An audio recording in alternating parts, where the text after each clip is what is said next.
t-shirts in Vietnam. There are places that we quietly ignore. There are places that we go and bomb. You know, I thought an awful lot about Jesus, even more about life too. They say that the way of the Tao was to do nothing. Then what the hell am I supposed to do? You know, the harder you think, the deeper you sink, the tighter you grip, the more that you slip. So I'm singing this song about loving all the people that you've come to hate. It's true what they say, I'm gonna die someday. Why am I holding on to all this away? You know, I really thought that there'd be power, and thinking happy I was just born fools. Thought I was gathering oats for my horses, I was getting my whip and my mule.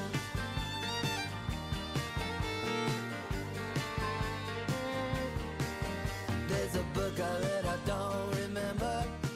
There's a place I've been, I've never seen. There's a note that I wrote that went up in smoke. There's some songs I don't ever sing. All the stars in the sky are burning, most are burning unbeknownst to me. I wish I would have paid more attention to the bigger things I didn't see.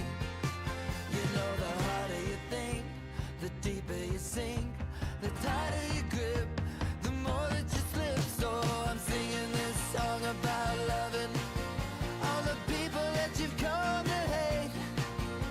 It's true what they say, I'm gonna die someday. Why am I holding on to all this away? You know, I really thought that there'd be power, and thinking happy I was just born fools. Thought I was gathering oats for my horses, I was getting my whip and my mules. I got some bricks so thick that they don't make sense in the walls up in my mind. But life is pretty short and the roads got forks, so I take 'em down while I got time. You know, the harder you think, the deeper you sink, the tighter you grip, the further you slip. So I'm singing this song about loving all the people that you've come to hate. It's true what they say, I'm gonna die someday. Why am I holding on to all this away? You know, I really thought that there'd be power, and thinking happy I was just born fools. Thought I was gathering oats for my horses, I was getting my whip and my mules.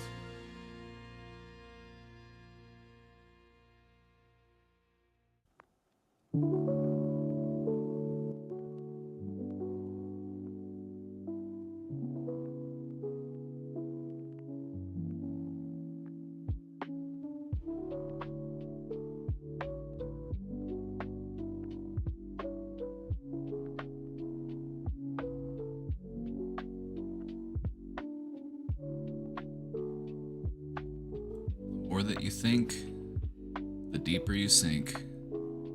The tighter you grip, the more that you slip.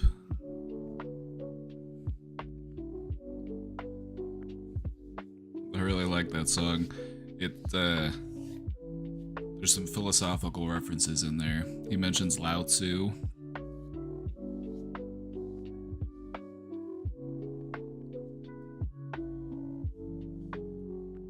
Lao Tzu.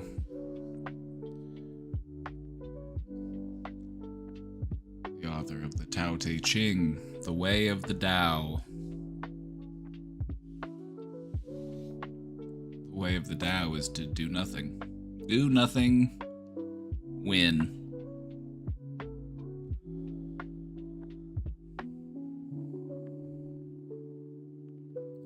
if the way of the Tao is to do nothing, what the hell am I supposed to do?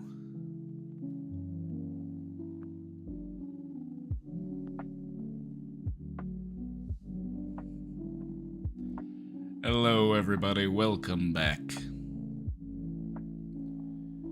Welcome back, everyone.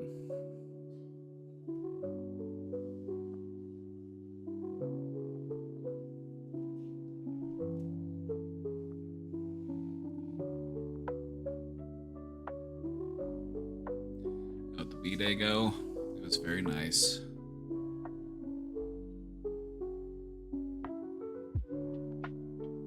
Felt a lot of love.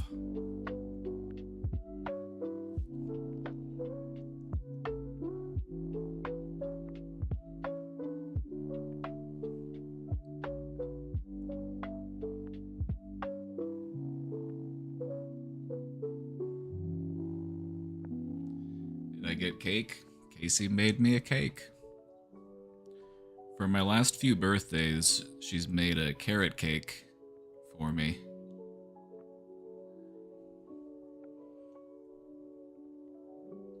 It's probably my favorite cake. I'm not a big cake guy. I prefer like a cookie or a brownie. I like it to be a little bit more moist. The carrot cake with a cream cheese frosting. Now we're talking. That's a premium cake right there.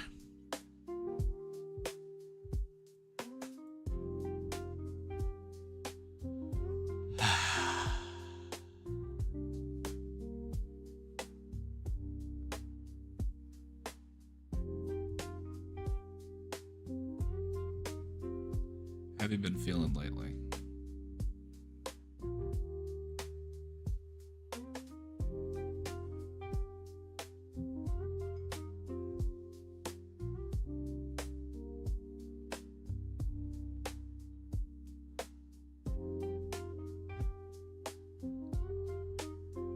You like a good chocolate lava cake?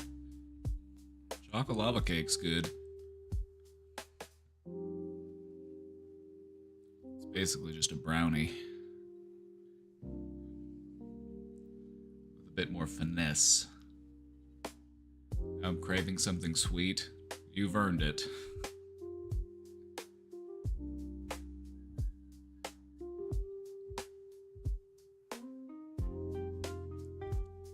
I do like to end the day on a sweet note. That is one of the things about me.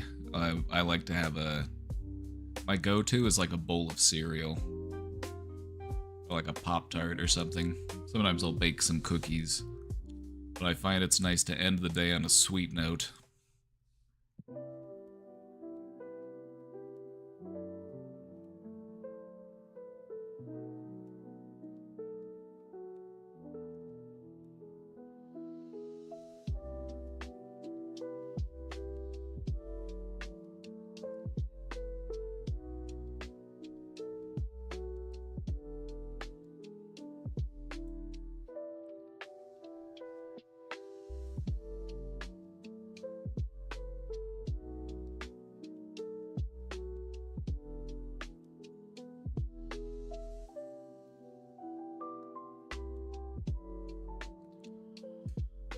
Alright, gang, here's the plan.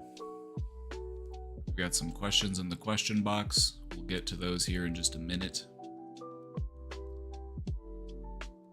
I might also hop on the community Zomboid server later. Just a Zen!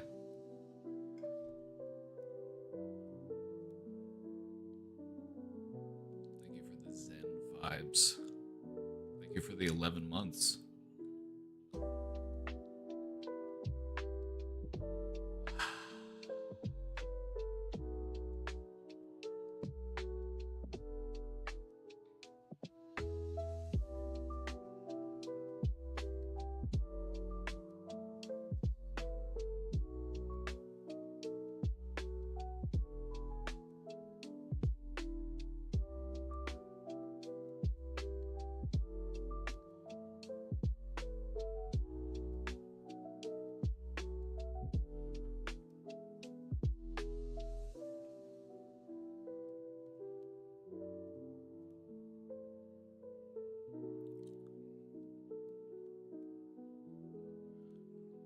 Got 2 months of Audible Premium. Nice. I had Audible for a while. I still have the app because I have some books saved up in it. If you listen to a lot of audiobooks, probably worth having. But I got to the point where I had too many books and I wasn't getting through them enough, so I'm just like, you know, let's finish the books I have before we add more. But that hasn't stopped me from adding more. I just find them somewhere else.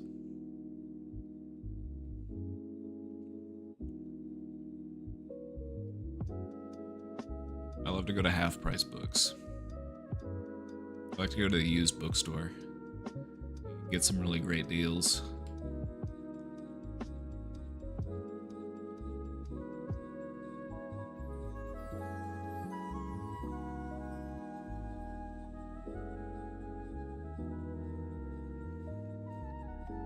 I feel like I've just been quite busy lately.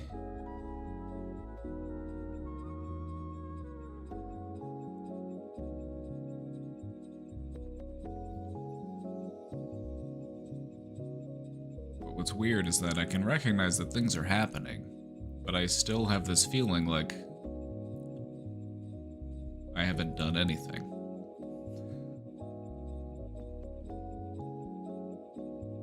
Maybe this is what Lao Tzu said. Maybe this is what Lao Tzu meant when he said that the way of the Tao is to do nothing. To just allow things to unfold.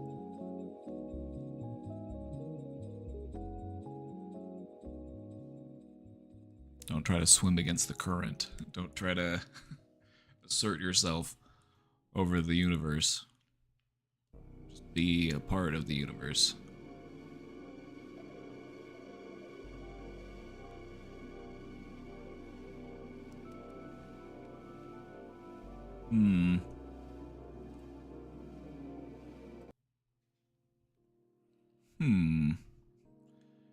Go with the flow. That's what you could try to do.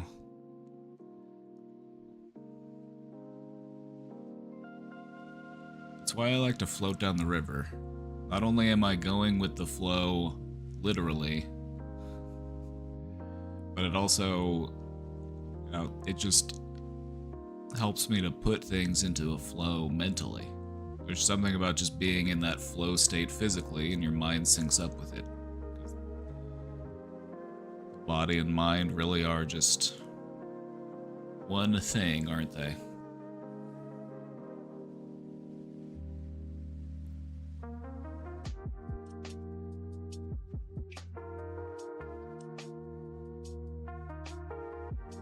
I've always wanted to try one of those float tanks. I've talked about them on stream before, but they have places where you can go where it's a sensory deprivation tank. You can just float there.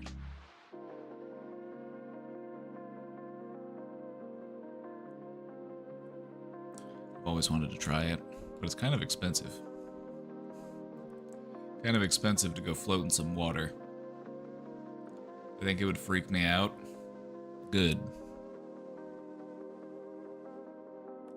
Good. Think about why that is. Outside of just, you know, well, I think it'd be dark and scary. It's like, no, you'd basically just like floating around in the womb. You're basically just, you already know how to do it. You did it when you were a baby. You're telling me that you now as an adult can't do something that you could do as a dumb little baby?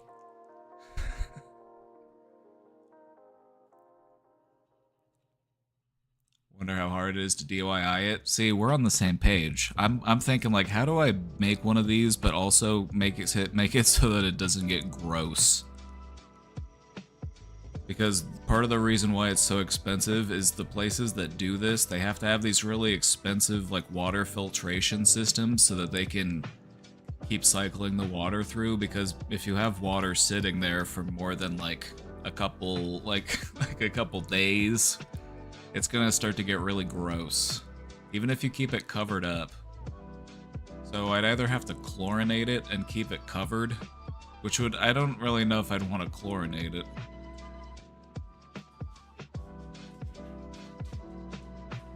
Question is, how much would I need to spend on all that salt? Because you have to put like it's several like bags of salt. It's very salty water. It's got it's like going to the Salt Lake or like the Dead Sea.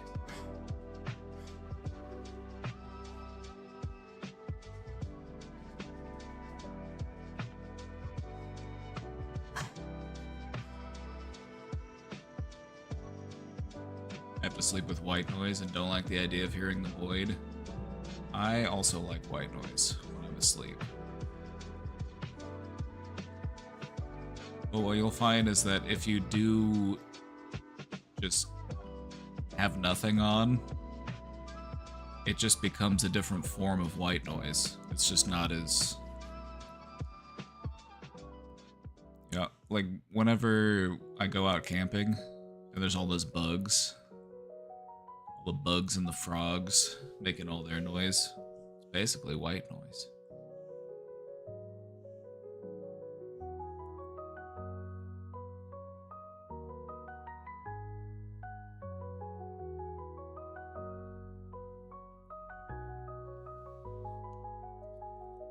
It's nice to pay attention to what sensory information you're receiving through your ears when you're just there with your eyes closed. This is something that they teach meditators to do. This is something that they'll teach you if you were to go and become a monk somewhere. You want to go to Tibet and be a monk. You gotta go live in a monastery. This is one of the things that they might have you do. They're like, okay, you're gonna sit there, hold that back up straight, and you're gonna just listen.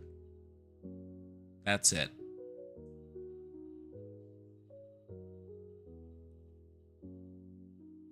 Only pay attention to the sound. Don't get attached to the sounds. Just observe the sounds.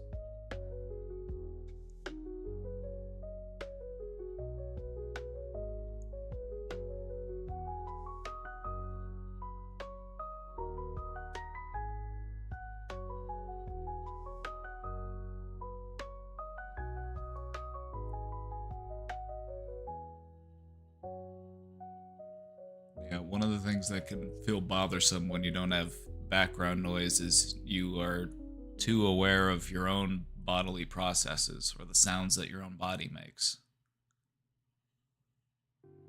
But I personally think it's important to listen to that sometimes. You know, it's important to be in tune with yourself. You know, it's like driving around in a car and it's making a funny noise, so you just turn the music up.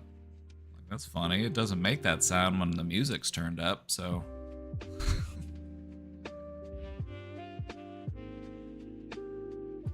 But you gotta listen for the squeak if you're gonna be able to do anything about it to remedy it.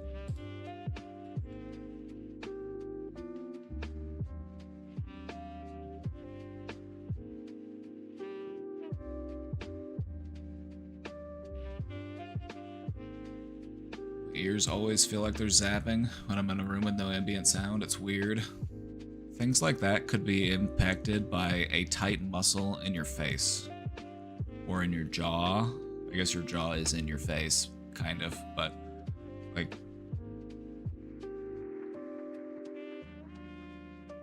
sometimes those sounds that you might hear are actually just, there's something going on in this region.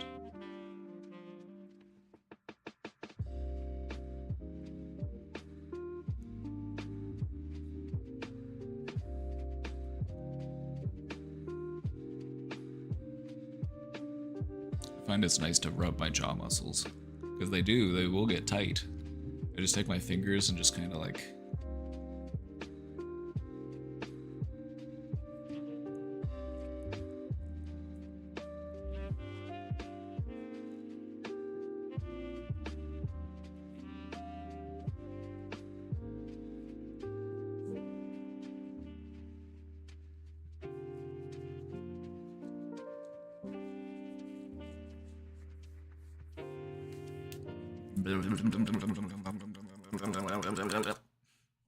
That feels better.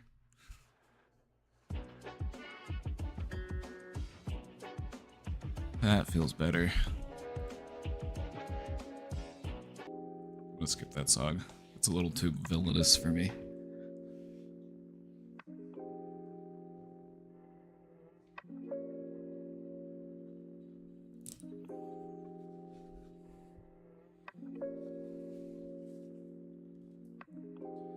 But it might surprise you how much stress you hold in your face. And I'm not talking to anybody in particular. I'm talking to all of you, actually.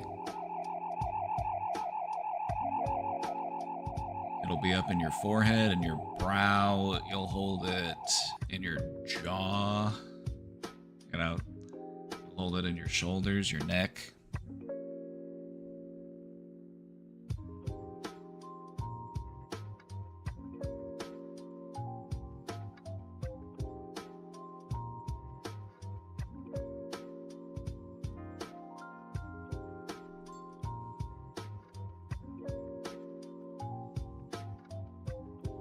I've been holding stress all over my head and inside it.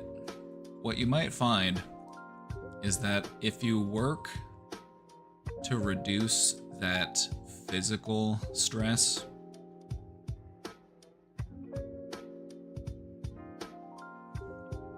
is that it may also evoke feelings or memories that are associated with a mental stress.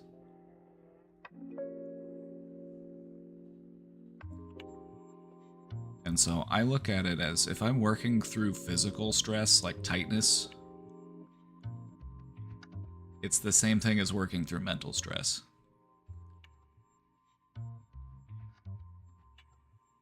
That's why my body holds on to it. It holds on to it because there's mental stress that is leading me to hold on to it on a physical level.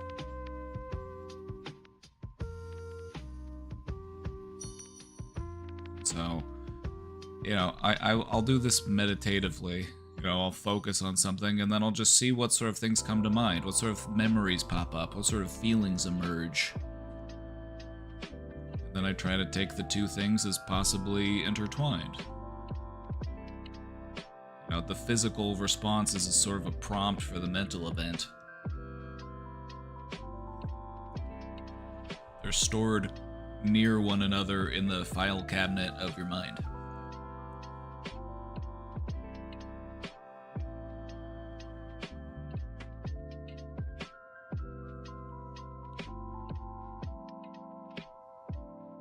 Is it okay to join the Zomboid server? Please do.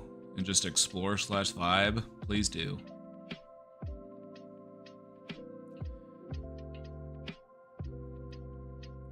Never had a professional massager. I should try one sooner than later. I mean, if you want me to come over, just hit me up.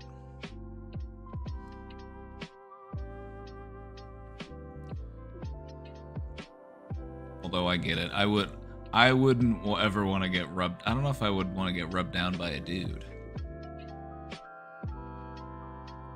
I think that's where I draw the line. Like, Casey's the same way. She's like, whenever I go and get a massage, I don't want a male masseuse. And I'm like, hey, me either.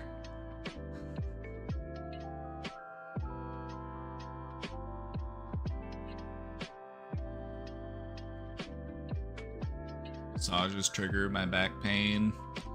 So what do you think might be leading into it? That's just from my experience and from research that I've seen.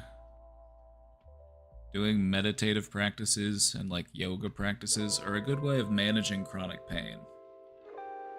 You know, just having that mind-body awareness, it kind of helps you to tap into your body's natural healing processes.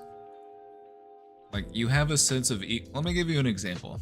We'll talk about, like, a tight jaw, for example, like, as the example. You have a sense of equilibrium within your body, right? You have that sense of balance. And what you'll notice is that there will be imbalances within your body. And so you may have felt a sense of equilibrium, but you can also tell that it's not exactly where it needs to be. When you bring those things within your body into equilibrium, it helps you to feel more at balance within your mind. Your body is literally pulling you in one direction, and it's causing your thoughts to skew as well.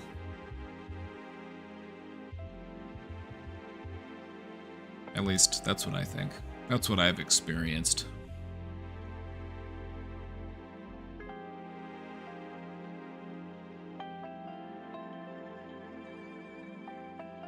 No, I would recommend it. Like, a lot of people have a lot of tightness in your jaw, and that's because our jaw muscles are actually pretty strong. Human bite force is pretty high. It's not the highest bite force of an animal, but it's pretty good. It's pretty good for our size. You know, we don't have a big set of jaws.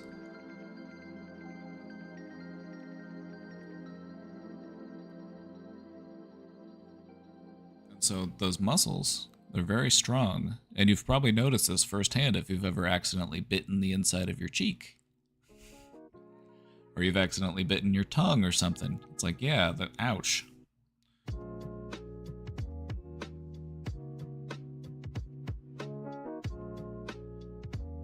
There is a part of your mind that is dedicated on paying attention to how hard you bite. We have internal mental blocks that will prevent us from biting too hard. If we're like biting ourselves, for example, like if you're chewing on yourself, it's like, and your mind kind of prevents you from biting as hard as you could. Now you could, if you really pushed and made yourself do it, because people can do all sorts of, you know, intense stuff when the situation calls for it. Like, okay, I have to chew through my own arm, you know, heaven forbid that happen. You could do it if you needed to, I guess, but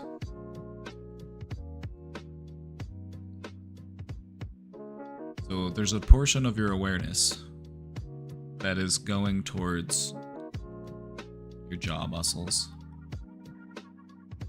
How much force I should apply with my jaw muscles. I want to make sure I don't bite too hard. And so give your jaw a massage. You probably got some tightness in there. They're very strong muscles, and they're very, you know, we use them a lot. We use it in talking and eating.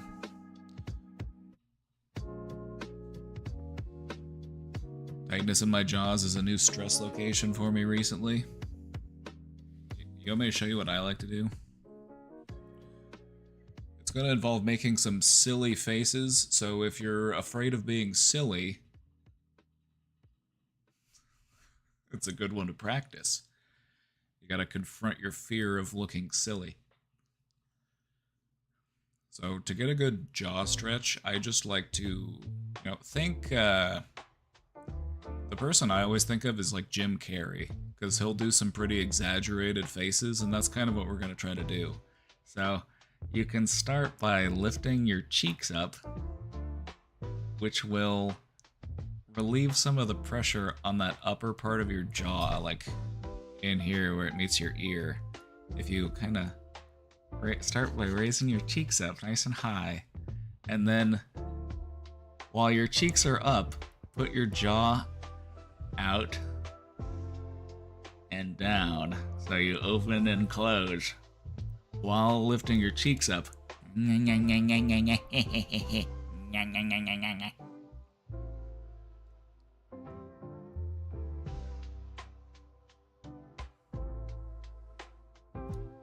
Feels good. Got a good stretch in there.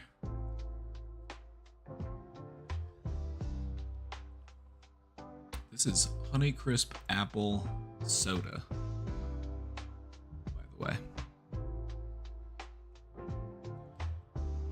I'd recommend yawning. We're doing the same stretch as if we were yawning as well. That's another good example of when you would be doing that, you know, just a big yawn, just but the yawn, we don't normally have the cheeks up. The yawn, the cheeks just kind of stay where they're at. But by raising the cheeks as well, you'll be able to get in there a little deeper. Sprecher Enjoyer. Have you tried their watermelon soda? It's really good. The Honey Crisp apple one is pretty good. It just tastes like a sparkling apple. You know, like you'd drink at the holidays. Haven't seen that. The water. Okay, so where I go to get a good selection of their sodas is actually a hardware store. It's actually Menards. Menards, they have like a brand deal with them, so they carry like crates of their root beer and also a bunch of their different soda flavors. You can get pretty much all their soda flavors there.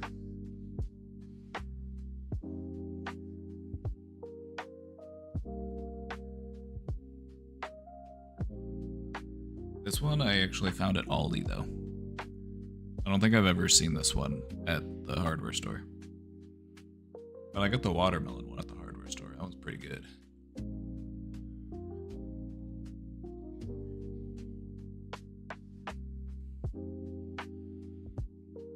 If you're a fan of that artificial watermelon flavor, which I am, as it turns out.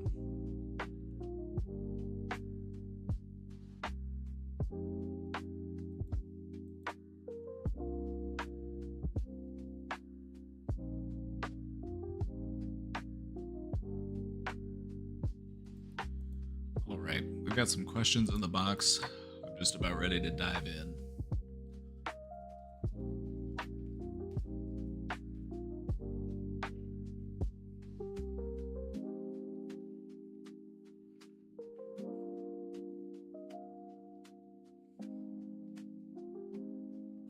Just shaking it out.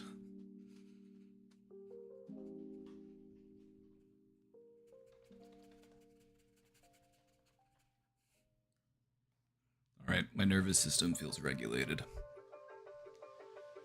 So let's get to business. Oh, you know what it is? I didn't do any vocal warm-ups today. That's why I kind of feel a little... I can feel a blockage in my throat.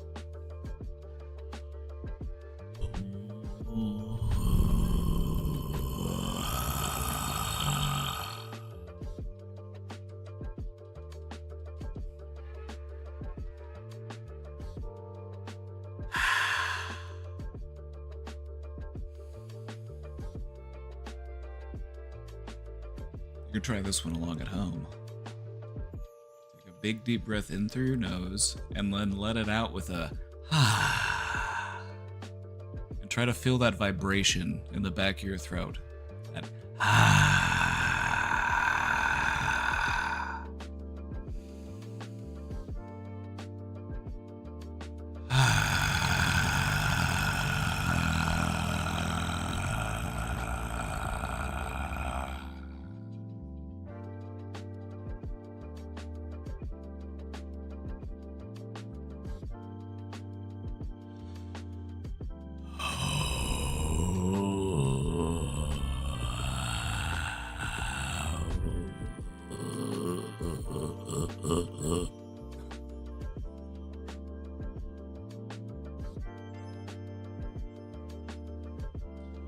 libido in your belly button. Mine's tucked away in my sacral chakra, which is near your belly button, as it turns out. So you're kind of onto something there.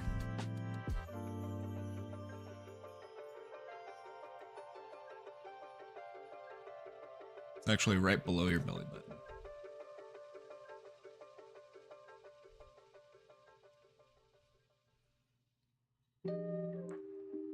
According to the Sanskrit beliefs.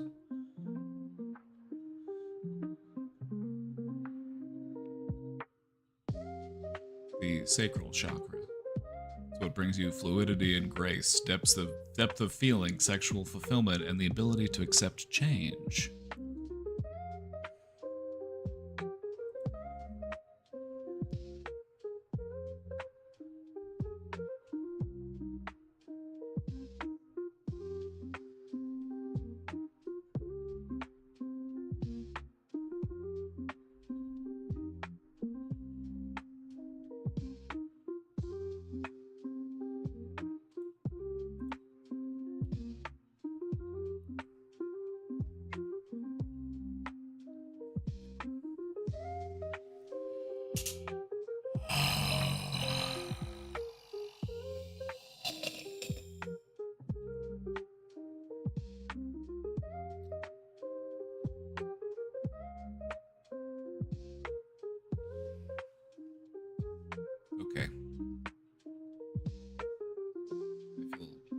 mostly cleared out. Mostly. Realigning my chakras by putting myself on a medieval stretching rack. You don't even have to do that. What I do. You want to see what I do? I actually got one of these on the internet. It's called an inversion table. You can get one for like $100. But it's just one of those things where you hang upside down from your ankles.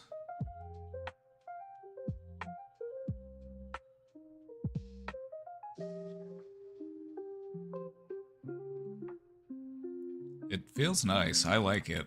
I haven't done it in a couple weeks, but I have been doing it again. It feels nice to have gravity kind of pulling you from the other direction.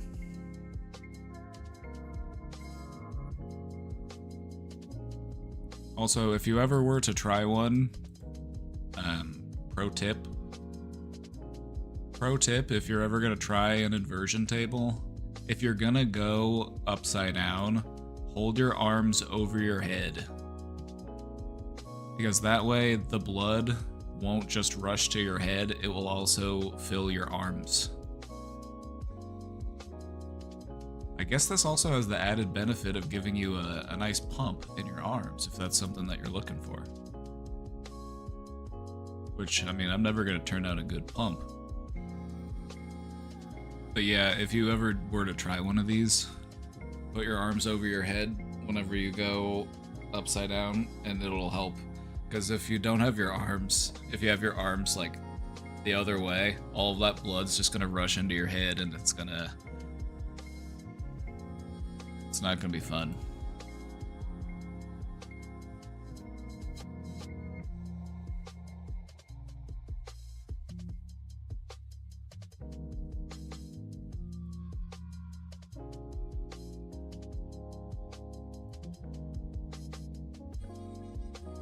Anyway, I'm a big fan of like balance exercises. Not even anything like, not even in a sense of like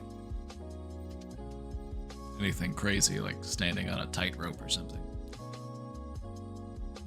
But just like feeling balanced within my body. You know, just taking a strong stance and then trying to find your center. Trying to feel balanced around that center.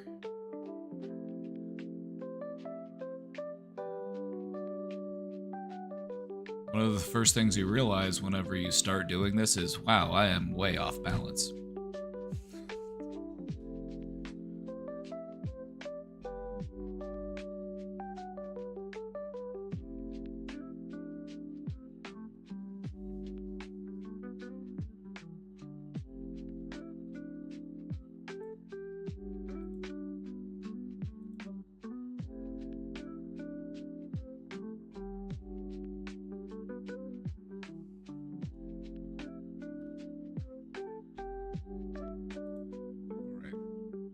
I'm ready. Let's get into it.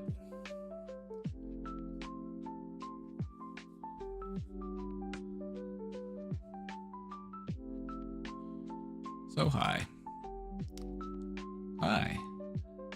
This is the person with the caretaker dilemma, reaching back out with more problems, and it's really making me just not want to try to trust humans anymore. We need to trust humans. We don't need to trust all humans, though.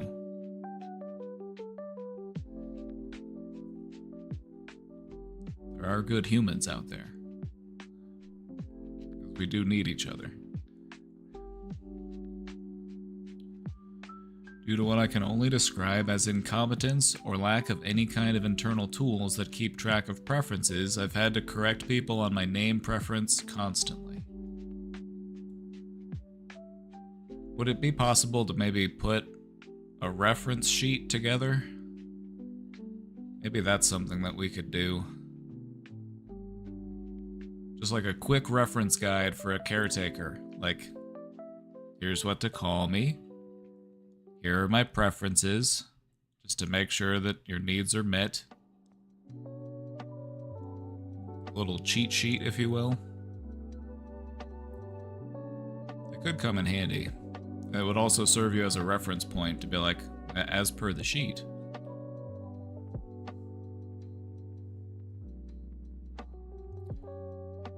Yesterday I ended up with a male caretaker, even though I told them at the beginning I need a female caretaker. I've even corrected dispatch from sending someone named Anthony, which to me is usually a male.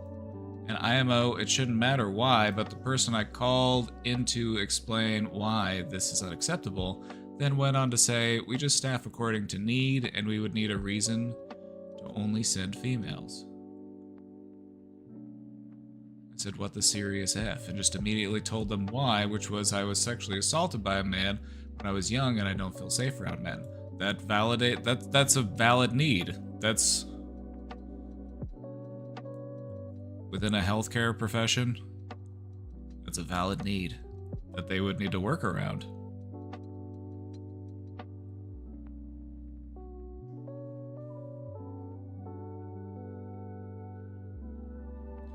So yeah, it's not your fault that they're deciding to be lazy and not do their due diligence. Then they went on to do the whole I'm so sorry, etc. When I prefer X should have been enough IMO.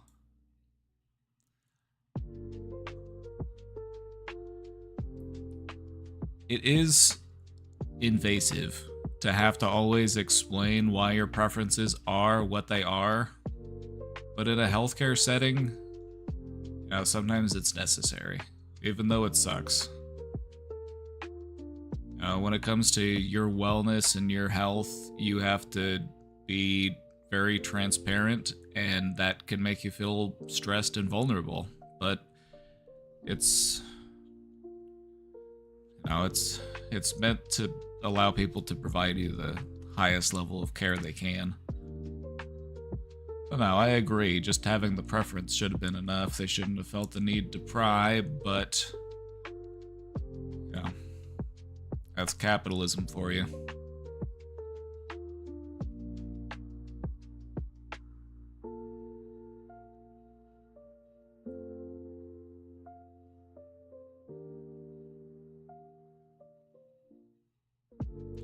It gave me the whole what about this gap in your resume bullshit you get when applying for a job.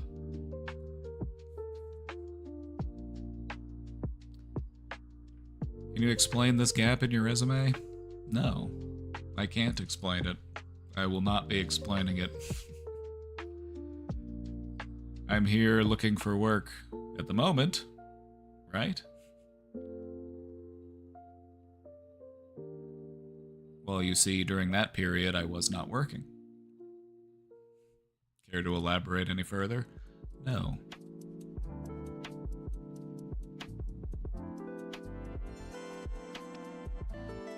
Just say you were self-employed. You were just working for yourself. Doing what? Who knows? Put down whatever stuff you've been doing. I was working for me.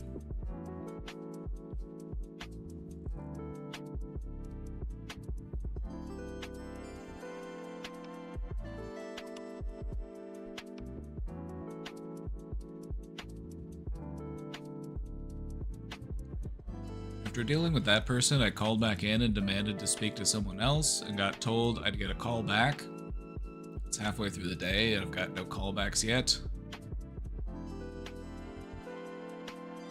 You know, sometimes you gotta wait at least a day. Hopefully they did end up calling you by the end of the day.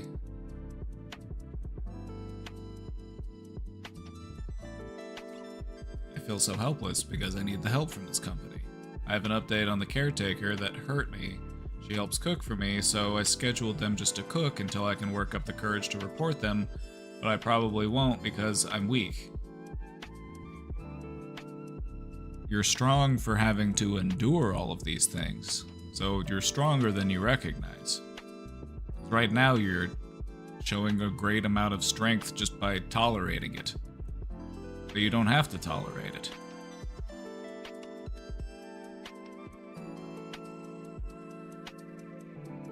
I wish I could get help to report them, but I don't know or have any friends, and that's my fault, as I've pushed away anyone who can hurt me away from me.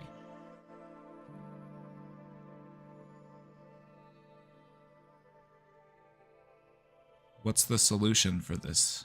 What can we do about this situation?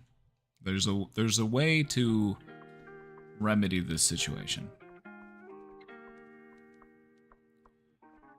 Whether it be by contacting some sort of community organization, there might be several out there, just anybody who's willing to listen, you know, and just talk to them and ask them questions and see what sort of help or assistance they might be able to offer you.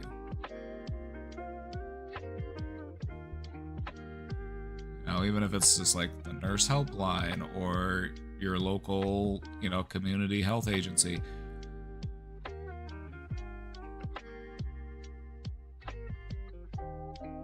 If we want our support network to grow, we have to reach out.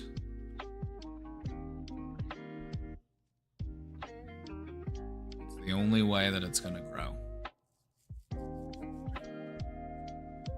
So do what you can to reach out, whether it be by reaching out to old friends and remedying whatever ailment there is in that relationship.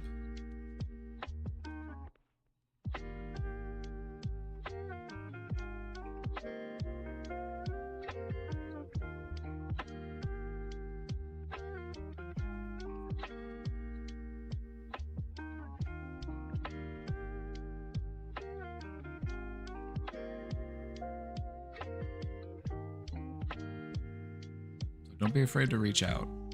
You know, you need people in your corner, and that's how you find them. You can't afford to just wait until somebody shows up and says, I'm gonna help you. You will prove your strength to yourself by asking for the help that you need. Because asking for help is a great strength. It's a common fear that people have, is asking for help, and how that might make me look, or what that might make people think about me. But everybody needs help. Hey, Raiders! Welcome in, Raiders. Welcome in. Thank you so much for the raid.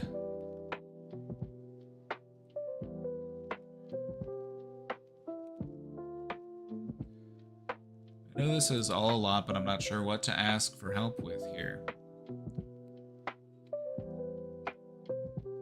I would look into, you know, agencies within your community. They might have hotlines. There might be, you know, it maybe even to something like, you'd be surprised how many resources or connections you might be able to find just by calling people and asking who they would recommend you talk to, because you're not sure where to start. Like, maybe start by contacting a local health agency. You know, maybe they do mental health, maybe they do, you know, patient groups, maybe they've got case managers. You know, calling up there and just being like, hi, I just wanted to talk to somebody about my situation. They have people who could talk to you. They have people who do intake. They have people who do assessment. And they could talk to you and answer some of your questions without ever having to do an intake, without you ever having to be a patient there. So it's free to call and ask people questions. And if they're not the ones who are able to help you, then ask who they think might be able to help you. Because they probably have an idea of who you might be able to call. And then that gives you, you know, another place to reach out to, another place to find support and some guidance and answers.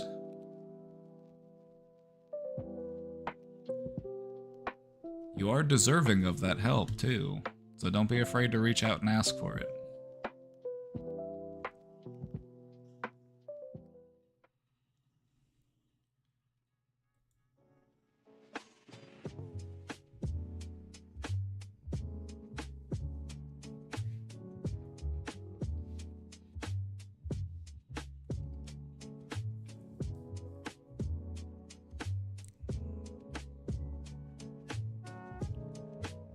Right, it's time to talk about overthinking. Let's do some overthinking about overthinking, shall we?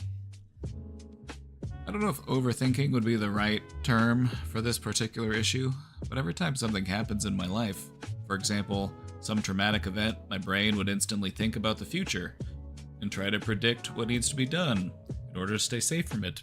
For a better explanation of the situation, okay, so I'll pause before we get into the situation explanation. Let's talk about overthinking.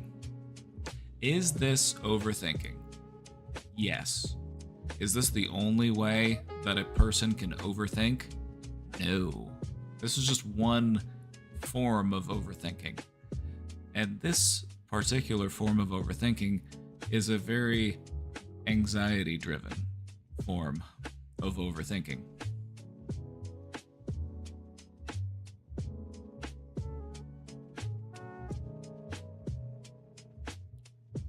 Your brain wants to keep you safe. It wants to be able to navigate dangers so that you can survive.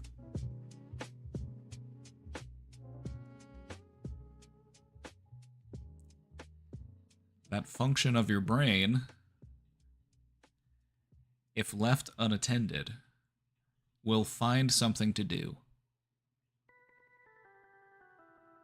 It's a pretty primitive part of our brain. It's deep down in our brain. It's something that all sorts of animals will show. So it's something that's pretty primal within us. It's a pretty primitive part of our brain. It's like a restless monkey. You need to give the monkey something to do, otherwise the monkey's just going to get into trouble. Something like primal survival instinct? Bingo. The same stuff that kept us surviving in the face of woolly mammoth, Smilodon, that good old saber-toothed tiger, about twice the size of a modern tiger. We're still running on that same hardware. Nowadays, we have different things to worry about. We don't have to worry so much about certain things that our ancestors had to worry about, but we still have the same type of brain, and so we'll find other places to put that worry into.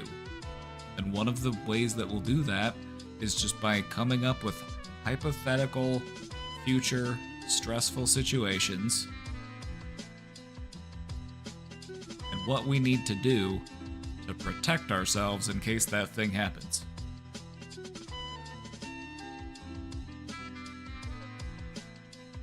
This isn't an entirely bad thing that we do. This isn't something that's necessarily bad. It's actually good to be prepared in case of emergency.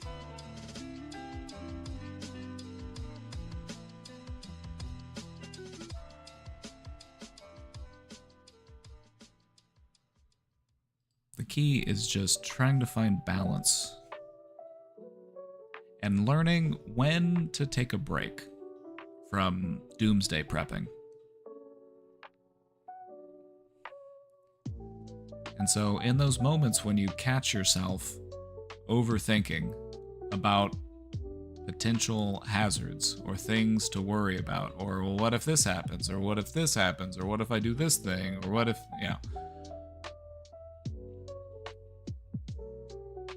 tell your monkey mind to watch your breathing.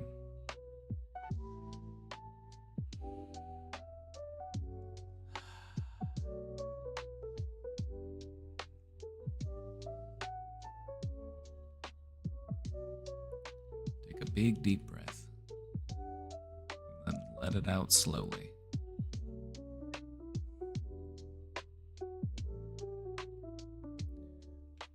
Focusing on your breath is a great way to redirect that part of your awareness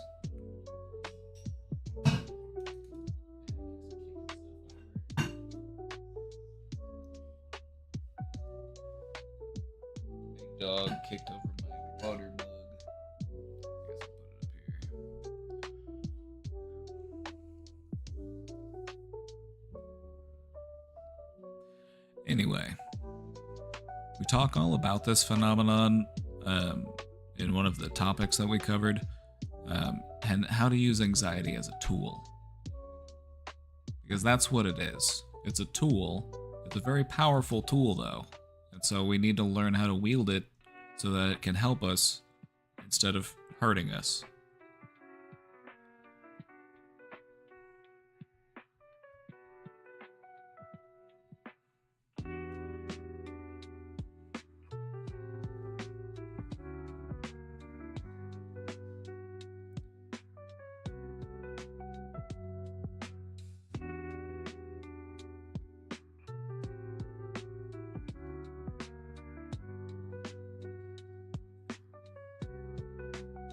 Another part of why we do this is because our body is entering survival mode. Our body is activating the sympathetic nervous system, which is getting us prepared to fight or to run away. And so our body is even physically responding to the stress that our mind is experiencing. Good place to start if we're learning how to manage that is to focus on the physical aspects of it instead of the mental aspects of it. Because the mental aspects of your stress and anxiety will be much easier to tackle if your body isn't coiled like a spring. You want to be loose like a jellyfish.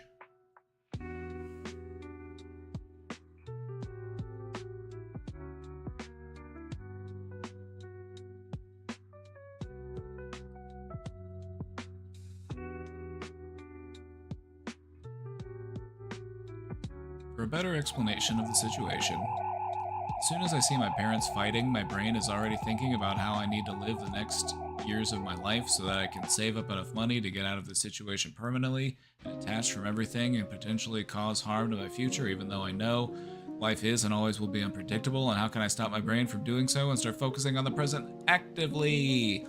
Alright, so take all those thoughts and compress them into a zip folder.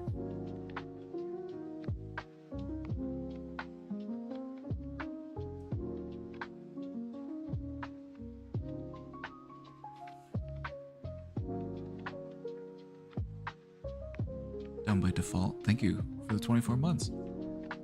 Thank you.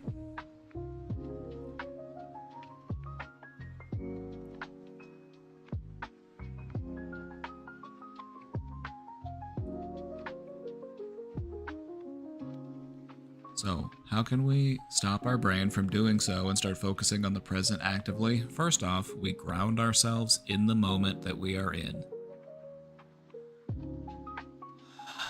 It's an essential part of being in the moment and focusing on the present. So, a great way to do that is to focus on your breathing or focus on sensory information. What am I feeling right now physically? Is it hot? Is it cold? Is it stuffy? Do I need to get out of this tight buttoned up shirt? Do I need to change into some cozier clothes?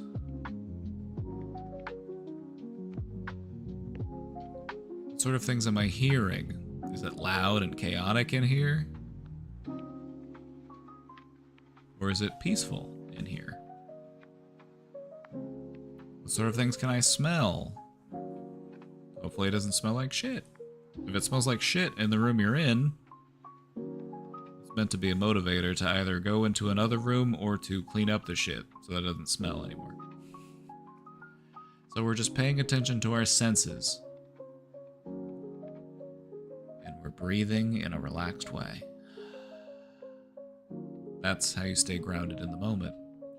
That's what helps your brain to transition into going over that list of everything that you're worried about, because that's kind of what it's doing, is it's just revisiting the list. Dun dun dun.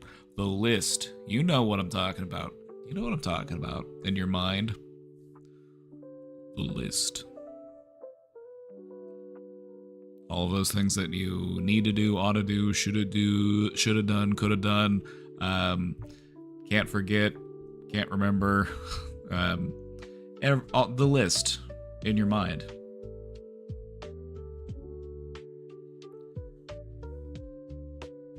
When when you're grounded in the moment and you're present and aware in your body, we're able to stop reviewing the list and we're able to transition into, okay, well, what do I want to do about that? I'm going to pick an item off the list. I'm going to do something about it. A little thing I needed to do around the house, I'm going to do that. And that's one thing that you can cross off of the list. Because you've got too much stuff on your list. And it's causing a lot of anxiety for you. You got a mental backlog. And so we need to start checking stuff off the list. And it's easier to do that when we are present and aware and grounded, breathing calmly, figuring out what our next step is going to be. Maybe your next step is, I should go somewhere more peaceful to think about this more. Maybe that's your first step. Or maybe I should talk to somebody about this. Maybe I should give my friend a call. You know?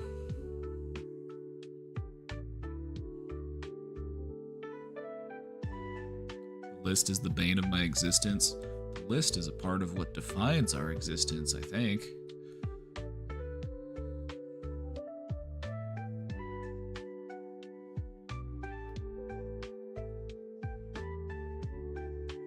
Even if you had a completely empty to-do list, you'd get bored and you'd want stuff to be on the list again.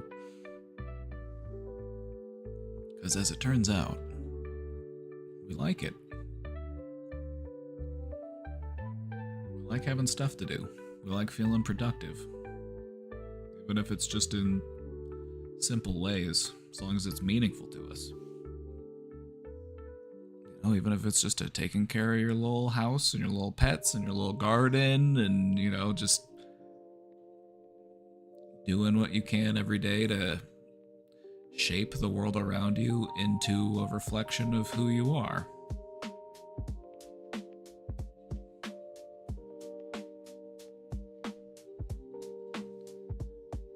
The reason why it feels like the list is the bane of your existence is because there's some shit on there that's in size 87 font and it's bolded and underlined and, you know, it's that stuff that we're dreading facing or thinking about.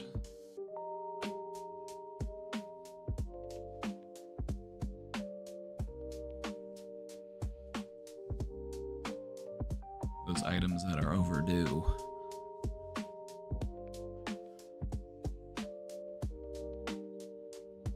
But healing happens in layers. Just focus on the layer that you're in. Just to let that healing mindset carry you into your next layer of growth.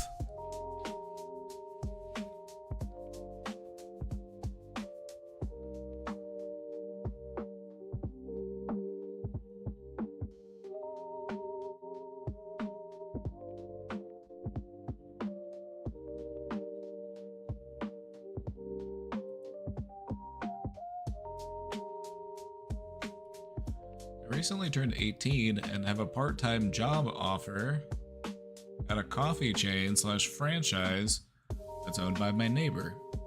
The owner / manager has been making some really weird jokes, and what keeps sticking in my head is what my grandmother always used to say, there's truth in jest. He's been joking that I'm legal now.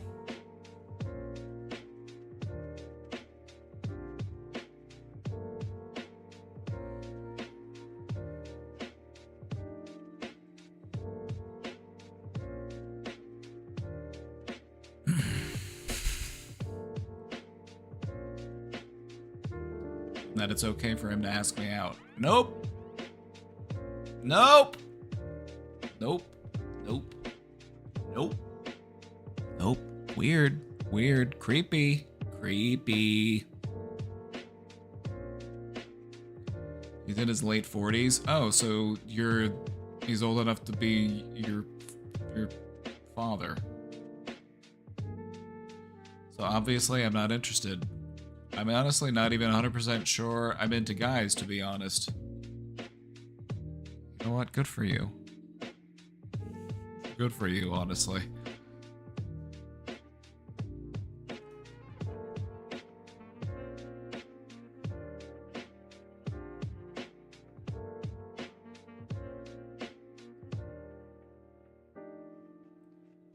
What's really making me uncomfortable is the fact that he's been brushing up against me and winking at me. It's starting to stress me out. Should I just quit? No, you should be talking to a trusted adult in your life about this. I mean, you are an adult now, technically, but in my eyes, you're still a baby.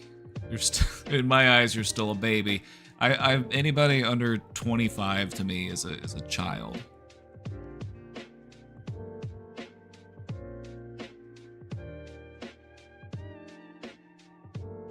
Yeah, you're an entry level adult. You're still cooking.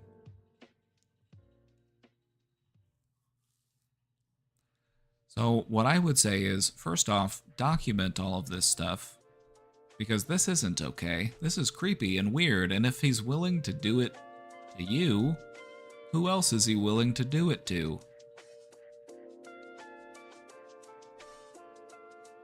Because this person is your neighbor, or is it the owner? So is this person this person's also your neighbor? That makes it worse, in my opinion. Because you would think that if a person was gonna hire somebody that they lived across the street from, they would try to at least pretend to not be a creep around that person because they live next to them, right? Like, you actually have to, like, face the consequences of your actions in a very immediate way. So, in my opinion, it's kind of got an extra level of, like, what?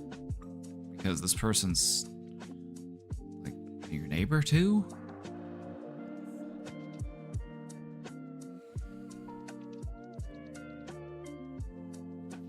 Nothing about what this man said to you is okay. This man is your neighbor, he's supposed to be a trusted adult, and he's doing the exact opposite of that, so it's fucked up, it's weird. It's very creepy. Very creepy. I only work a few hours a week, mostly on weekends, so it's not like I'd be losing a huge amount of income, but I'm still wondering if I'm overreacting when he keeps saying, I'm just joking. That doesn't mean that it's...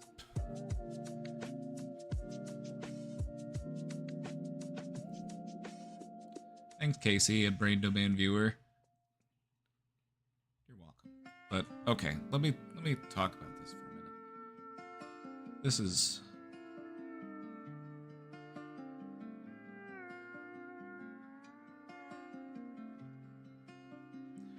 a big no from me, dog.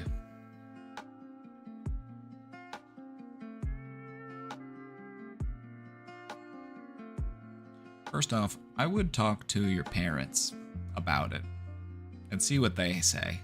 See what they have to think about it. That's probably a good place to start. If it feels weird to tell them, maybe somebody else, another trusted adult in your life, you know, if you have like aunt, uncles, grandparents, you know, somebody you can talk to. But if, you know, if you live with your parents and this is their neighbor, I would tell them, because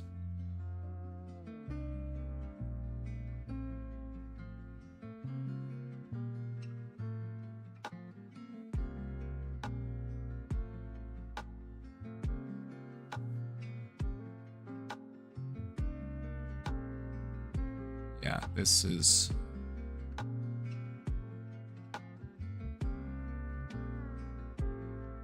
No. It's just no. Mm-mm. Nope. Even if he is joking, it's like, no, you don't joke about that. You don't joke about that. No. Especially with an employee. Especially when the employee is your fucking neighbor. Like, holy shit.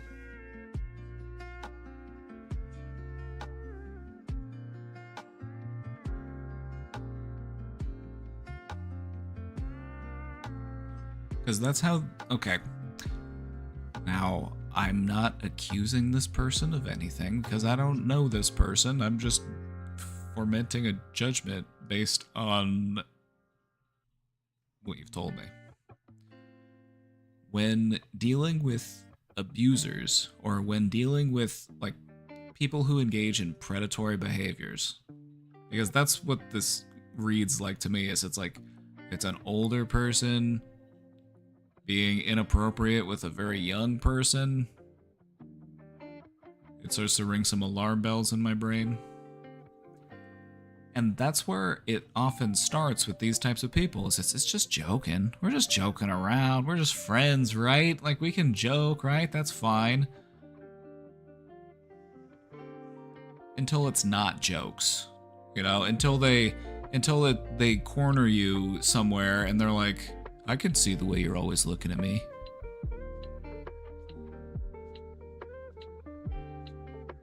You know, if you really like this job, you know, what are you going to do to keep this job? Like, it always starts off as, like, playful and jokes.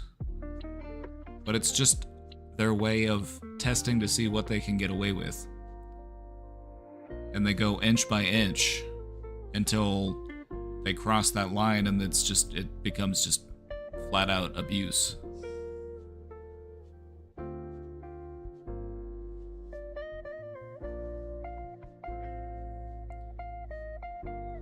It's the creeper creep.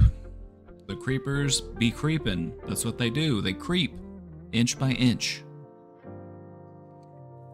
And so it starts off by just making inappropriate jokes, and the next thing you know, it's like they bump into you and they're like, whoops.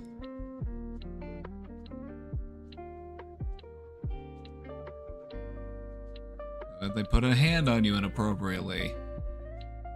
They just keep seeing what they can get away with until the point where they feel confident enough to try to, you know, take it even further. You know, they're like, oh, you did such a good job today. I want to reward you. I'll take you out to dinner. Come on. Oh, come on. It's just dinner between friends. Nothing wrong with that. What's the matter? You need to ask your parents for permission? You're an adult now.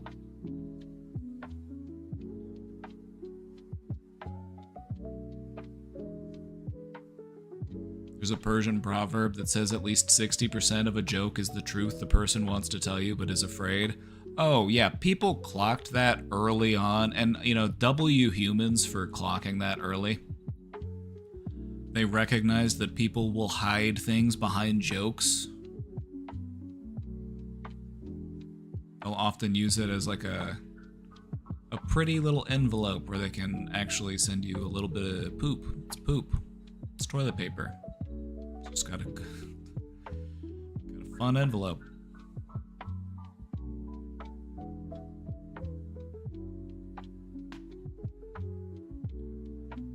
So yeah, this is creepy. It's setting off alarm bells in my brain.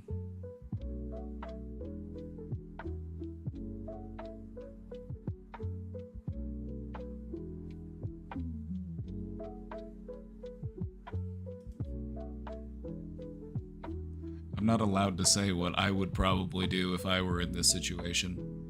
If I were your parent and you came and said, hey, our neighbor has been perving out on me at work. He keeps joking about how I'm legal and that I can date him now. I'd be like, oh, let me unfasten my belt real quick.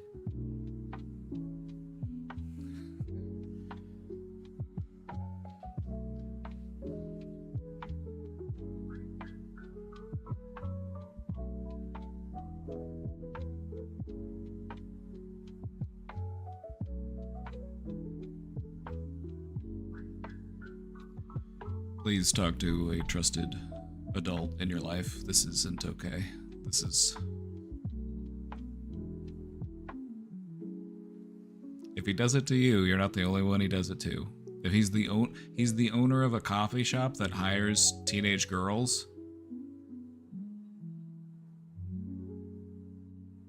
of course he's gonna be like...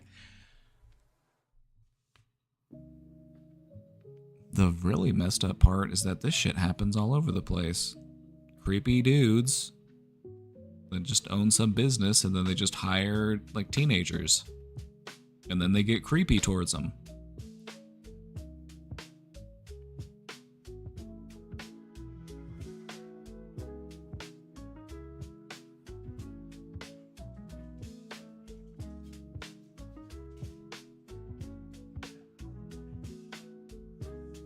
Wonder if he's married too, right?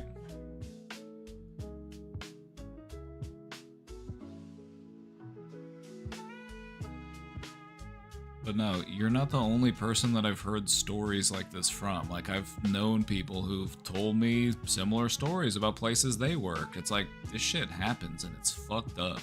And these people deserve to be called out on their reprehensible behavior.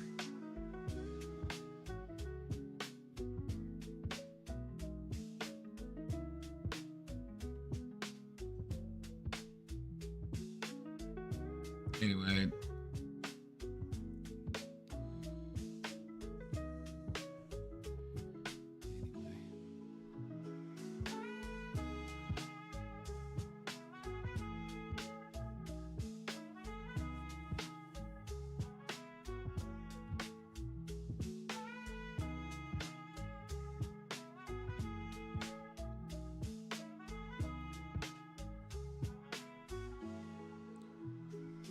I just wish that creeps would just not. You know what I mean? Like, there's stuff that they do, and I just wish that they would just not. Like, could we just not? Could you not? Just, like, just not do that.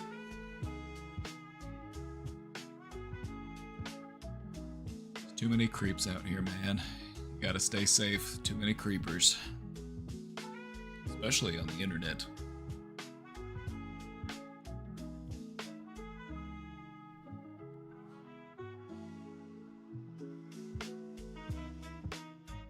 Like, I wouldn't say that a majority of people are creepers. I'm not that paranoid. But I would say that there's just an uncomfortable level of creepers.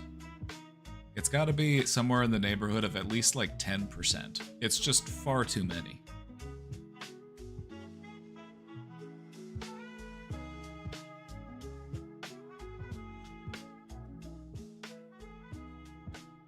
Maybe, I don't know, is that a conservative estimate? 10%? Sometimes I feel like it's higher. Sometimes I feel like it's closer to 20.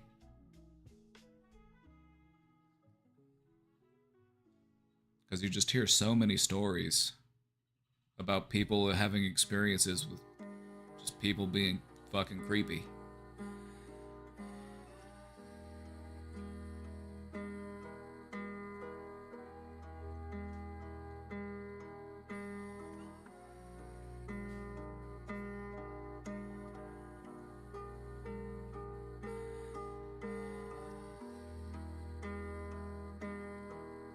Four-year BF.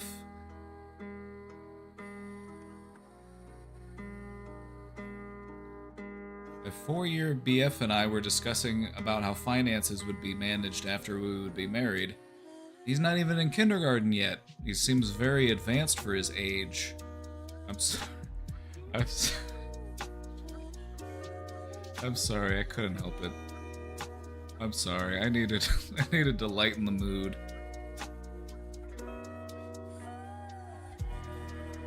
Not even in kindergarten yet. He's already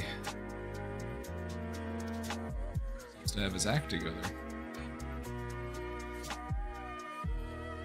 My boyfriend of 4 years and I were discussing about how finances would be managed after we would be married. In my personal experience, I heard from a classmate that she got a separate financial account to her husband's because she feared, or I don't know, if she experienced previously that the other partner would just take all the money and leave her with nothing. You know what? I think there's no right or wrong way to do... I mean, there probably is a wronger way and a righter way of doing it. But when it comes to your relationship and your finances, do what feels right for you. Like, some people, yeah, sure, that's what they learn to do, is to, like, have a separate account for their own private reasons, and that's their freedom to do that. Doesn't mean that it's right or that it's wrong, it's just what felt right for them to do.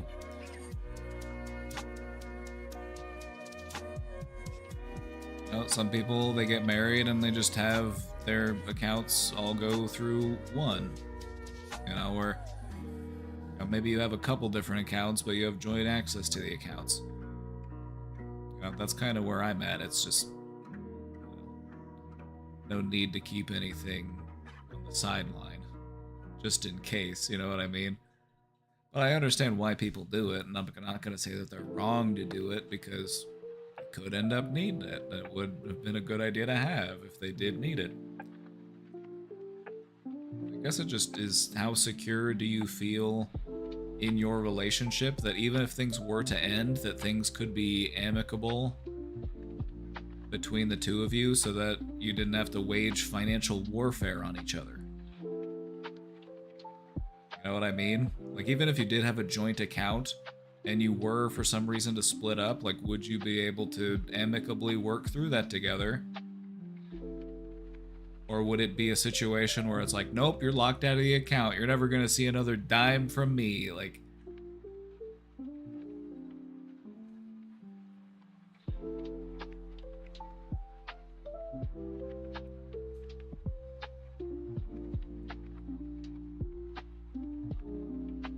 I shared to my partner that I thought having a separate and merged accounts might be a good solution to keep our own independence while deciding how much we would want to add in the merged account, but also could help in situations such as divorce. He was against this because to him, my perspective felt like an act of mistrust, and that in his experience, all the people he has known from different families had shared accounts only.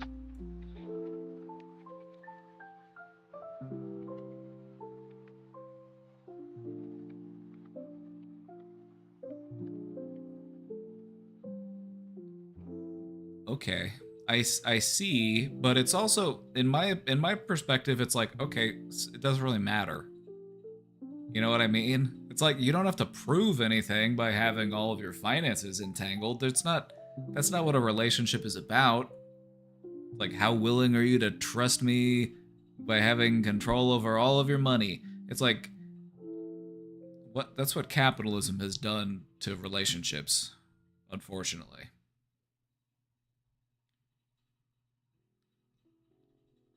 Maybe it is the root of all evil after all. Maybe they were onto something.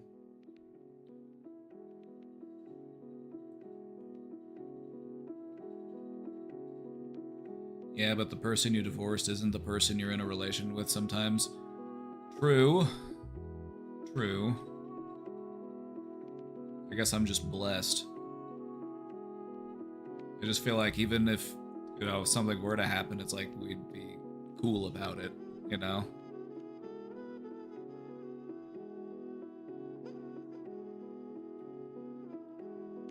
As a woman, I think it's important to try to keep some money to the side for yourself for emergencies. Could be used for the family as well in an emergency. Exactly. It's like, there's nothing stopping either of you guys from doing that. You know, like having an account where you have some money in it, and that's just your account to spend however you want. Like, maybe you want to make a purchase, but you don't want to have to run it by your significant other. What if you want to buy him a gift? You know, what if I want to get you something for your birthday, but I don't want to buy it out of our shared account because you're going to see that I bought it for you and you're going to know it's going to ruin the surprise. And so there are reasons why having your own account, even if it's just for random purchases or just stuff that you want to buy for yourself, or maybe, you know, you're out running an errand and they need to go run an errand, and, you know, you can't both take the card, so one of you can take your personal card and just put it on that. You're going out to, you know, lunch with a friend or something. You know, there are advantages to having situations like that.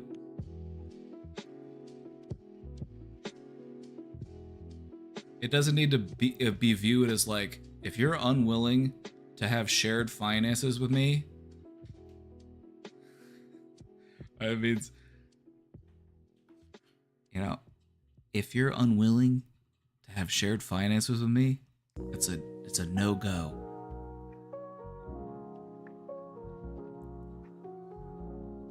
which I don't view it that way, and I think it's something that we don't necessarily need to view that way.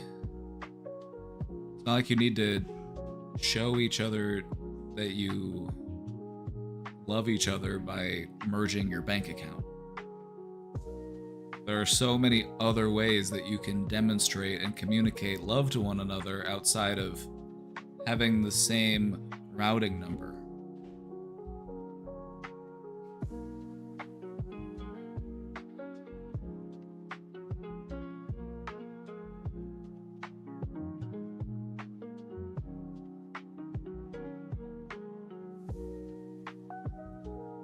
For a young adult, I was fortunate to receive a certain amount of money that would help out with certain life expenses and finance the development of my dream career.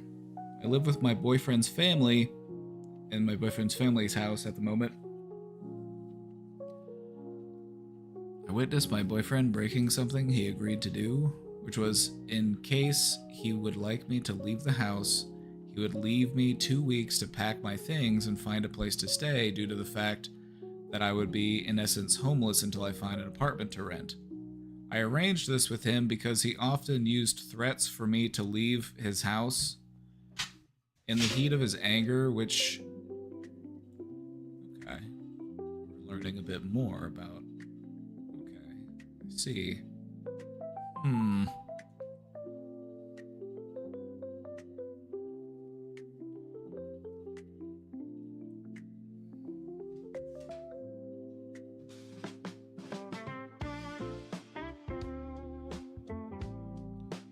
I arranged this with him because he often used threats for me to leave his house in the heat of his anger, to which he never continues with this after he calms down.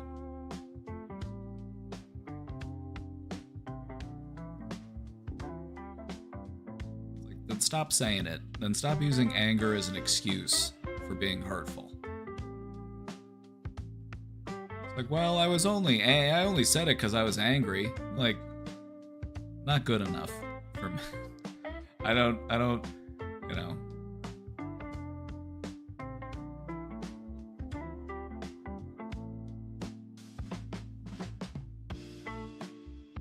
Sounds like my ex always pointing out he could make me homeless during our fights, so frustrating. Oof. That's fucked up.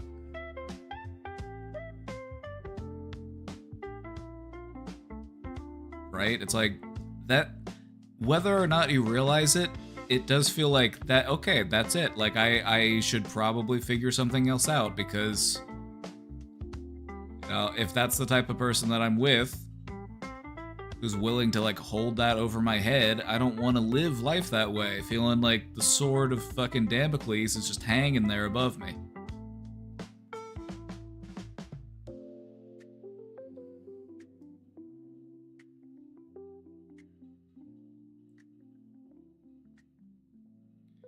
Yeah, it's not okay for people to threaten that kind of stuff just because they're angry.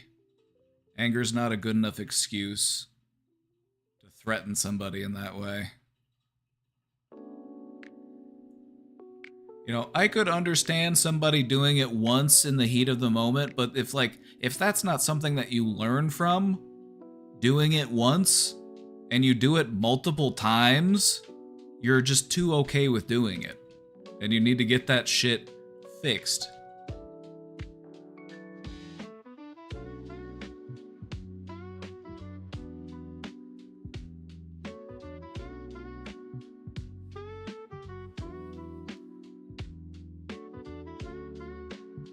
Like, if you're gonna say that kind of shit and then just be like, it is what it is, I did it, I'll do it again too, it's like, red flags there.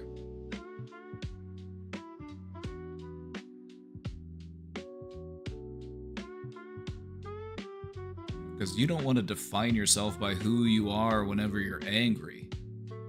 And that's what you're doing. If you're a nasty, just hurtful person when you're angry, that's a part of what defines you. And so you can't use anger as an excuse for your own characteristics.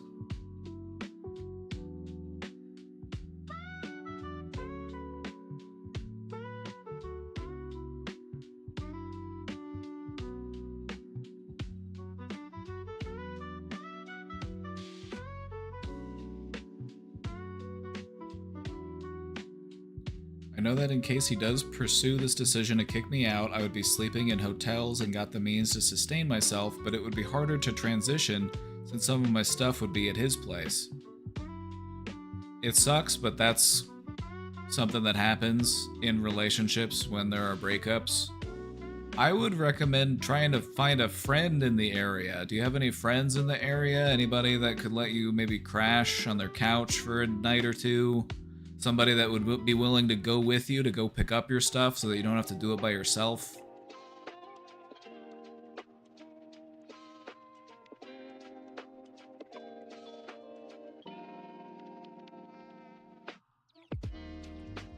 Don't tell me that this guy has put a wedge between you and your friends.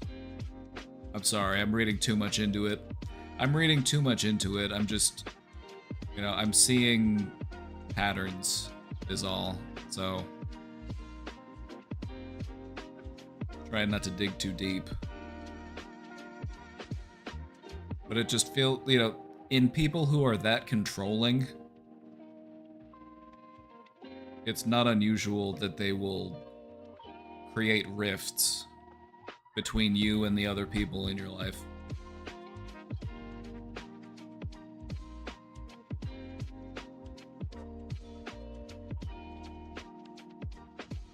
I had to plan a date with like 5 friends to descend upon the house and move me out as fast as possible. It was insane. But your power, though. You called in the fucking Power Rangers. And you got that shit done. It showed you that your real power is in friendship.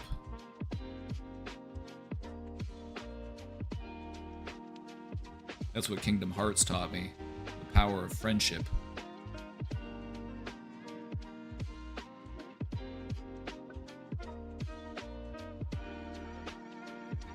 From this, I don't know if I can trust him with the future shared bank account, really. Hey, I wouldn't either.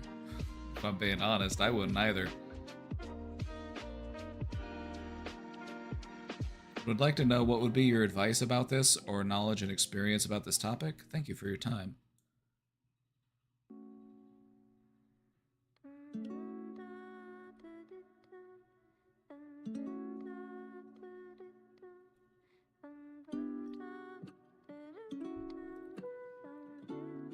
I'll just say that there are some definite red flags here. And there's a reason why you didn't feel comfortable with the idea. Whenever the idea came up of you all merging your finances, you had that conversation, there were parts of you that were apprehensive about having shared finances. Explore those feelings. Think about why that might be. Maybe your instincts are just working to protect you.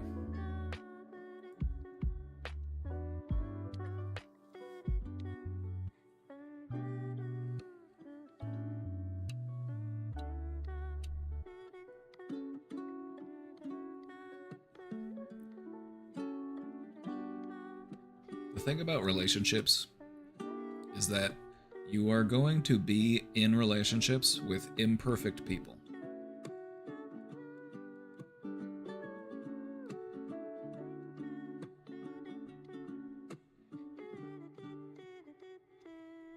We're going to be in relationships with imperfect people. But the real question is, what are they doing about it? Are they descending further into their own bad habits? Are they continuously doubling down on their behaviors? Or are they a person who seeks insight and growth? Self-improvement. That's why I've always said to find somebody that you can grow with. Somebody who wants to grow with you.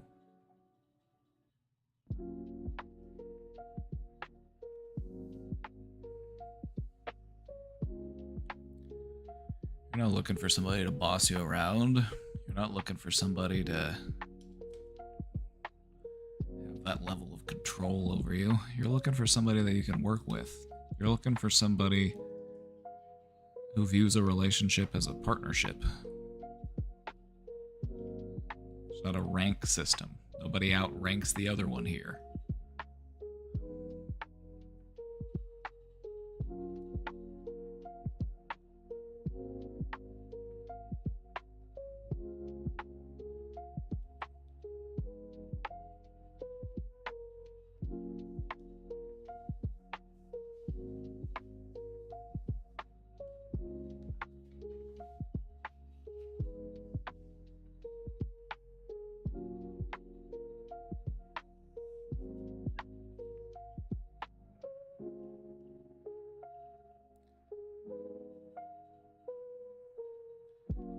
Sometimes easier said than done to find such a person. You gotta keep looking.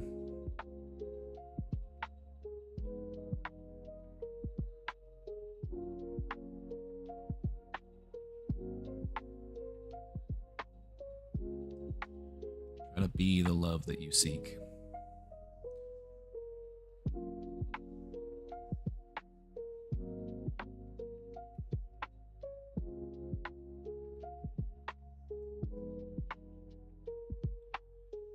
Try to be the love that you seek.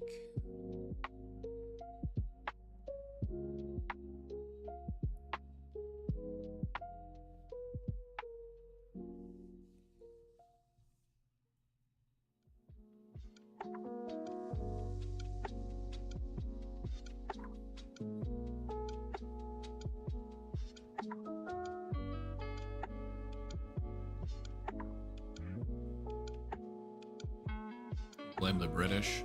Me too. I also blame the British. I can't only blame the British, because that's going too easy on the Dutch. The Dutch are the real ones to watch out for.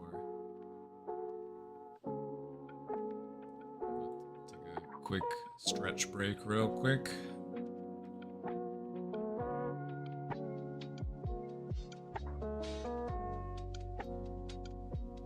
Poland though?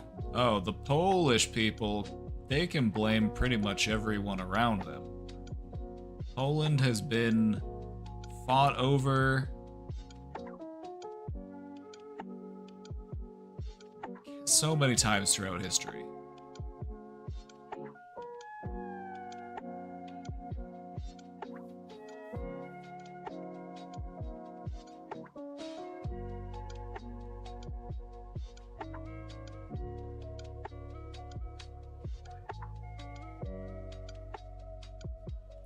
Always wanted to visit Poland, though.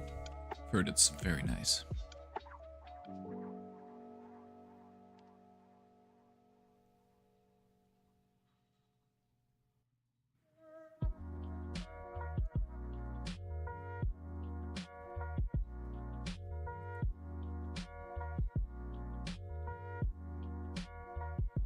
Right, chat, we've still got the question box up, so if you have a question, feel free to drop it in.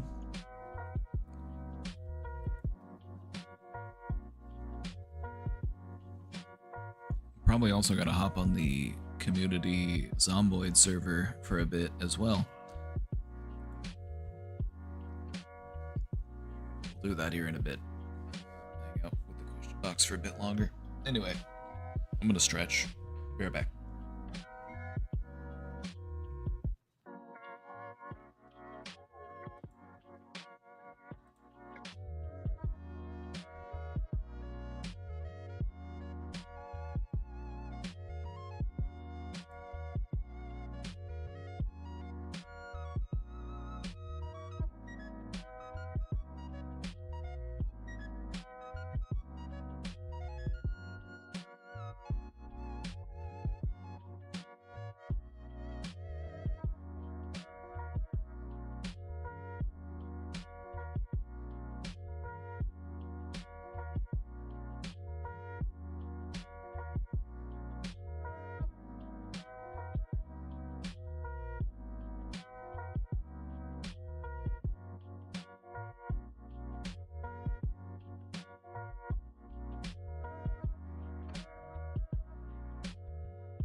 How's your week been going so far?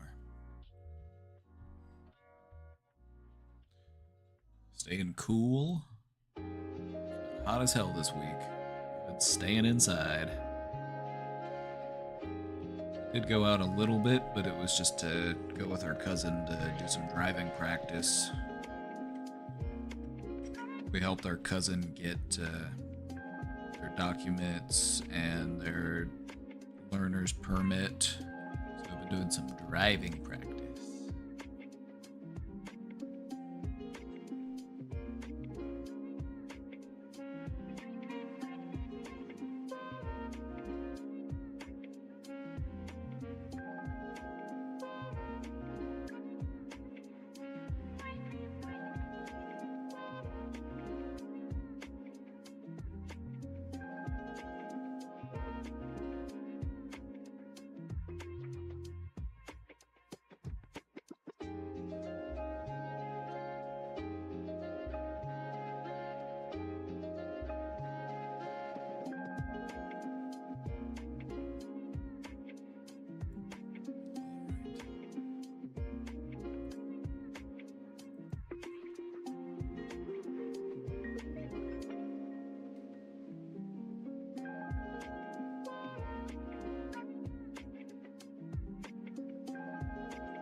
Love a good wiggle.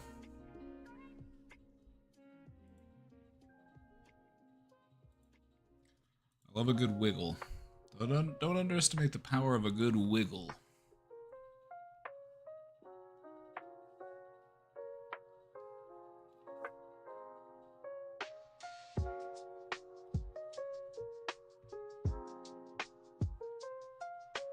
Don't underestimate the power of a good wiggle.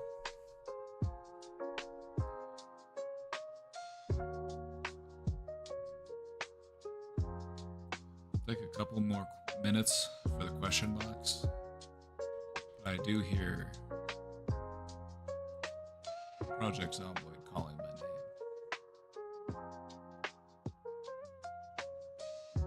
We'll wait another minute or two.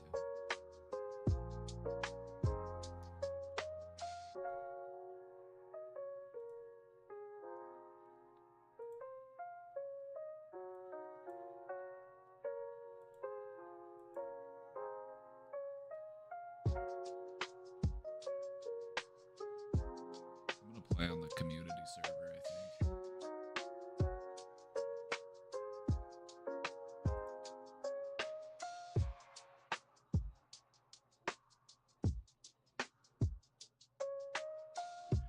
We got a real rough go of it on that other server we were playing on.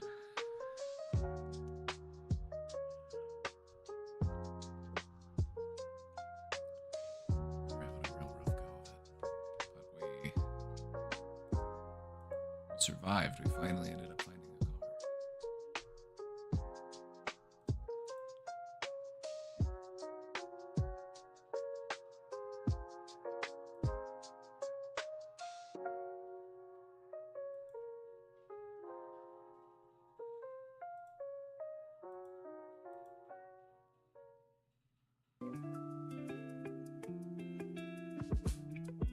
Alright, we're going for it.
go ahead and get my category switched.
Sorry, Chad, I spilled some of my soda, so I'm wiping it up real quick. Just a sec.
Bad.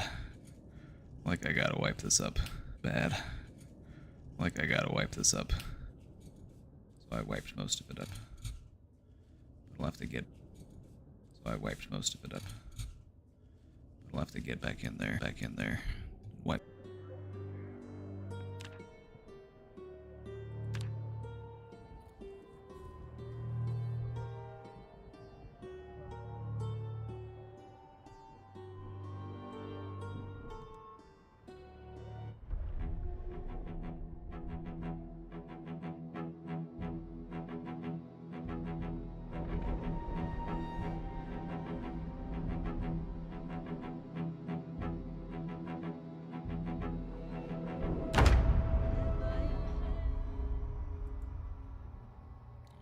right. Here's where we left off. A little uncomfortable. What am I wearing? Oh, it's this gas mask.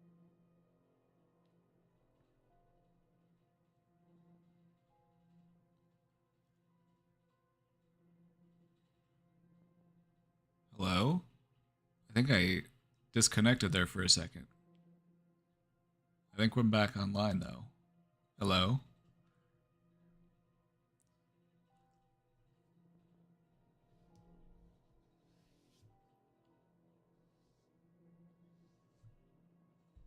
Hello. We're back.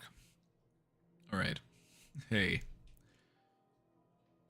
My internet went out for a second. Not sure what that was all about. Not sure what that was all about. But what I was saying was...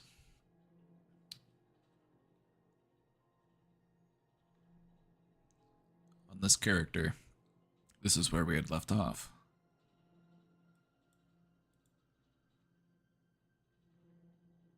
On this character, this is the community server. This is the one that I try to play on whenever I play on stream. I thought my internet had problems. Oh, it was me. I thought my internet had problems. Oh, it was me this time. It was just for a second, though. It was strange this time. It was just for a second, though. It was strange. Oh.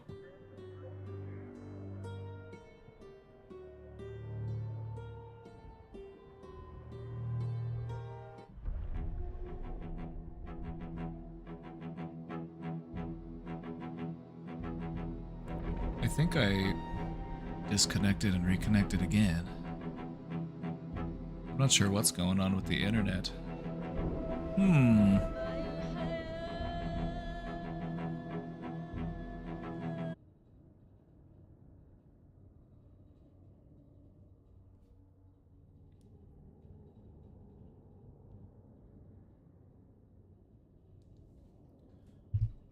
Okay, I'm not sure if I'm gonna stay connected or not. It's disconnected and reconnected a couple times, which is weird.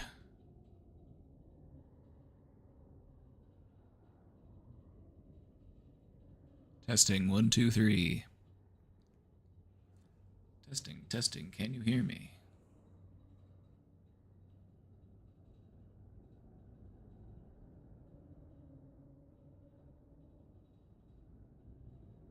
So it disconnected a couple times.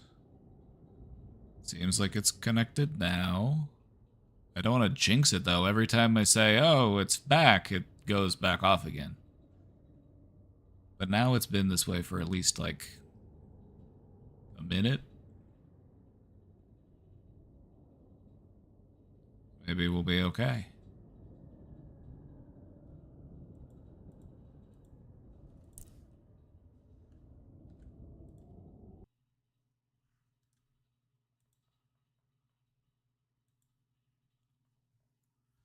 So far, so good.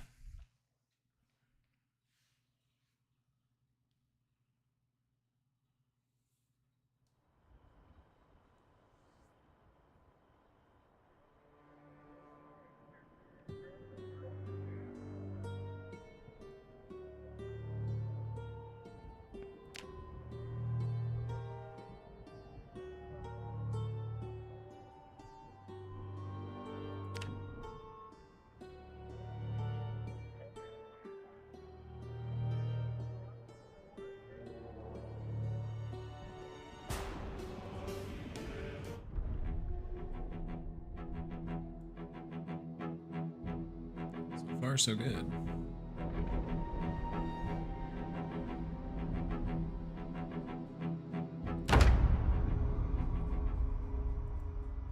All right, will we stay online? That is the question. We're gonna try. All right, where we left off last time, we're currently on the community server here. We're all the way out in Irvington. We came out here because we wanted to hit up the beef jerky factory, which was a tremendous disappointment. Tremendous disappointment. We only found 4 things of beef jerky.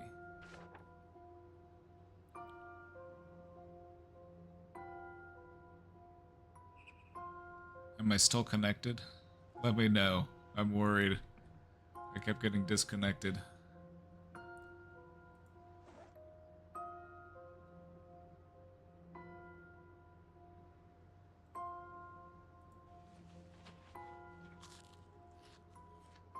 So I'm still on the multiplayer server, which is a good thing. If I get disconnected from this, it'll be a pretty quick indicator.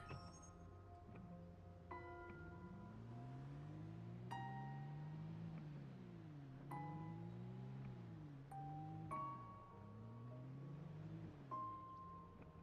little creepy out here with the fog.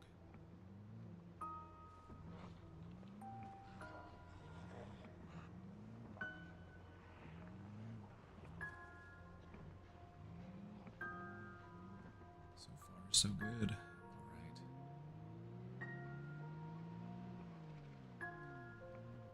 Yeah, hopefully it was just a random glitch.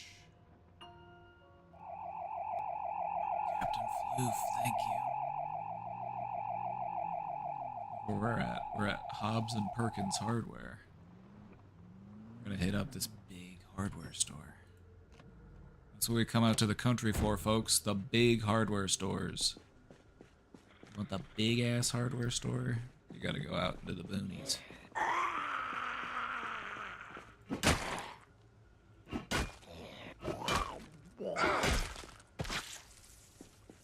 Don't I just look so dashing?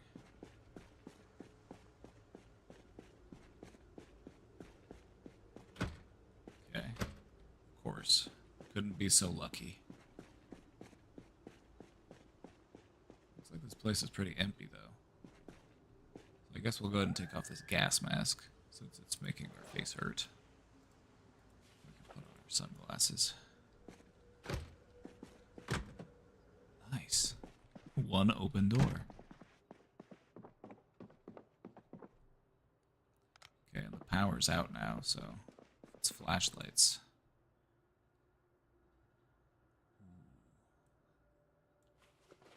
Taking all your crowbars. Now, I know the name of this is a ball peen hammer, but it's really important that you know this. Despite what the name of this hammer is, do not use this on your balls or your peen, alright?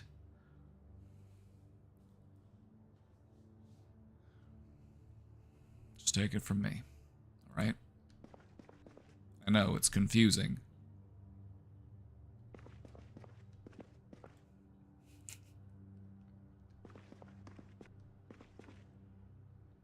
I tell that joke every time, and it's always funny.